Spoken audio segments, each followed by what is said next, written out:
Hello, students. In this session, in connection with the previous video, we're going to have a continuation of modern mercantilism. In the modern world, mercantilism is many times which is associated with the present policies such as undervaluation of currencies, as we discussed in the previous video. Mercantilists literally believe that money is the wealth for the nation, or creation of accumulation of more wealth, money, and money power, the accumulation of foreign currencies, and accumulation of precious metal that will give them the status of the economic growth and development. That is the ideology of the economic policy. So in this matter, the accumulation of money or wealth, that to accumulate wealth to spend money is to become less wealthy. Thus the mercantilist obsession with the balance of payments. So there are certain factors which shape the mercantilism. There are certain main ideas of overall mercantilism. In this, there are 5 important aspects which involves in mercantilism. The first one is the system of economic unification. And second one, the system of power. And third one, the system of protection. And the fourth one is the system of monetary policy and conception of the state. So in this first one, as a protectionist aspect of monetary system, if we say the fear of goods and hunger for money policy. So the mercantilist policy, they will always have the protectionism monetary policy, and their monetary system is not a free monetary system. And if we say, if we take an example of the trade protectionism, disposing of goods and accumulation of treasure through the balance of trade. And the commercial policy, if we say the restriction of imports, they have encouragement of exports, restriction of exports of raw materials, then encouragement of re-export trade. And with respect to production, to increase the exports, the aggregate output has to be increased.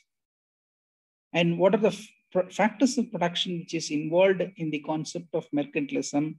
Labor has a primary importance because their major input is, they believe that their major input is the labor. And the land has the next priority. But if you see the contrast economic policy called physiocracy, their land is having the more important. The priority is with land only. And here, next third one, factors of production, this comes under the capital has the least priority. And full employment of human and natural resources for economic development. They have fully employed their human resources, and they have the object of applying all the natural resources for economic development. And the importance of capital and organization ignored in the development process. So the capital and organization, the investors are ignored in the mercantilist economic policy.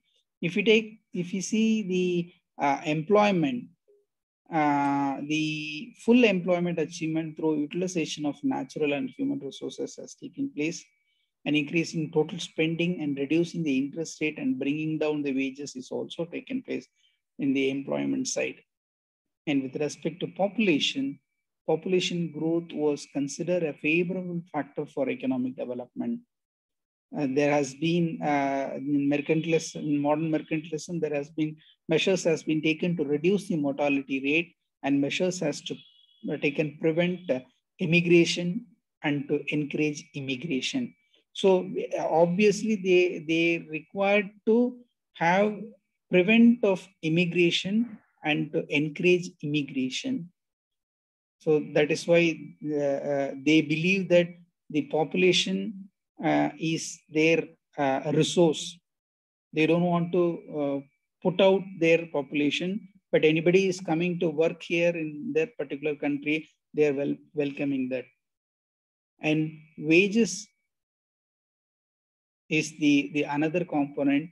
There has been a low wages policy to reduce the price of commodities to create demand abroad.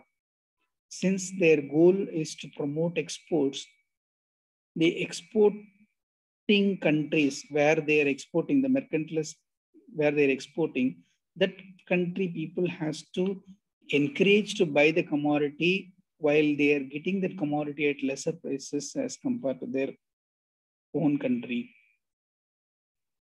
To reduce that particular price, they're reducing the wages in the local level, in the local labor force, they're getting lesser wages. And to increase the employment and production in the home country, where in the home country, if you want to increase the employment and production so that the wages are determined at the lower rate.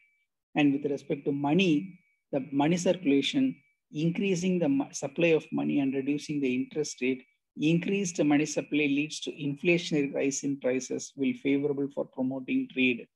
So in another way, they want to promote a high level of circulation of money by reducing the interest rate. Why they want to increase the money supply? Because the investors, those who are investing in production for the promotion of export, they will get the investment money at easier interest rate, so that they will involve more in production activities. As we also discussed in the last session, there are certain criticism against the mercantilism. Along with that, we have some other criticism as well. They gave the mercantilists gave the importance to gold and silver only. They neglected the import of other commodities, especially the agricultural commodities. Yes. And they exaggerated the importance of commerce and undetermined the usefulness of agriculture and other branches of the human history. And they were wrong in believing that the favorable balance of trade was the only source of prosperity. And their belief that the gain of one nation was necessarily the loss of another was wrong. And that is what we called it as zero-sum game. And the fifth one is their idea regarding utility and value were vague and abstract. And their ideas about the capital and interest were imperfect. They lacked broad-mindedness. That is why they are only keen on creation of wealth.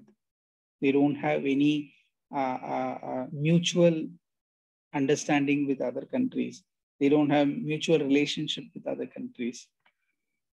And next one, we are going to see what is natural law. That is the starting point of a physiocratic policy. Before we are proceeding to the physiocratic economic policy, we'll just have a look upon what is natural law. Natural law in philosophy, a system of right or justice held to be common to all the humans and derived from the human rather than from the rules of the society.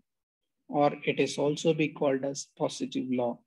The natural law is nothing but it is a kind of philosophy which provides the system of right to everyone, the justice to everyone, especially the use of natural resources that is common for all the human, that we will get it from the nature. That is the basic idea of natural law.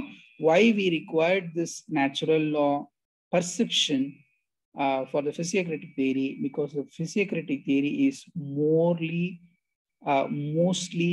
or the major objective of physiocracy is to promote agriculture through applying all these natural resources, especially such as land, water resources, soil, land, then the labor force, then next capital. In this such manner, the prioritization begins there. So in this physiocratic economic policy, physiocracy is a collective name of those economic principles and policies which developed in France in the middle of 18th century. Physiocracy is also known as the agricultural system. Economic thinkers and economic advocates who contributed to the growth and development of physiocracy have been called as physiocrats. And physiocrats may be defined as a reaction against the mercantilism and its concepts, because the physiocracy has born from the criticism of mercantilism policy. The physiocrats believed that the mercantile policies, instead of doing any good, have done great harm to the nations. So they revolted against the mercantile or mercantilism principles. The physiocrats made some important contributions to economic thought. They put economics on a scientific basis by applying scientific methods like taking the statistical tools and statistical informations and applied that. Based on that, they found the policies, framed the policies. And physiocrat economic development was a major concern of the physiocrat policy. They realized that the importance of agriculture, which gives surplus for human capital. And the physiocrats were the first school of economists to analyze capital and capital formation. So we are going to continue the physiocratic economic policy in the forthcoming videos. Thank you, students.